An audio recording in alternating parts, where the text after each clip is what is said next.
यहाँ कार्यक्रममा केपी शर्मा ओली आउनु भइरहेछ। मेरो साथी चाहिँ यहाँनिर घन्टी बजाइदिइरहेको क्या। घन्टी बजाइदिरहेको चुनाव चिन्ह चाहिँ हेर्नु है ल राम्रोसँग। अरे हाम्रो बाटो पनि हेर्नु है, चुनाव चिन्हमा त हेरेर हुँदैन। यो बाटो हाम्रो हालत खराब छ। तपाईँ अहिलेको साल भोट माग्न आउँदा पो हो भन्न आउनु भयो जस्तो बर्खा हामीलाई कस्तो गाह्रो हुन्छ। म गिरिजा प्रसाद कोइरालासँग काम गरे मान्छे हो। 5 वर्ष काम गर्नु अब आउनु भयो 4 वर्षमा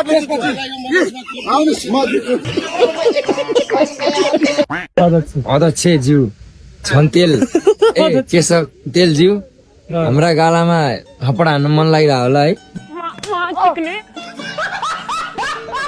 केही छैन, बाध्यताले लगा हो। भोट त घन्टीमै दिने हो।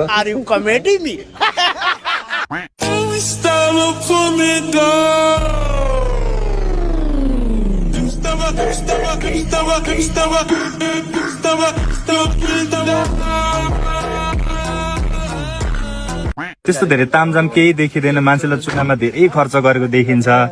हजुरमा यति धेरै सरलपन छ, यो के कारणले गर्दा होला? पैसा नभएर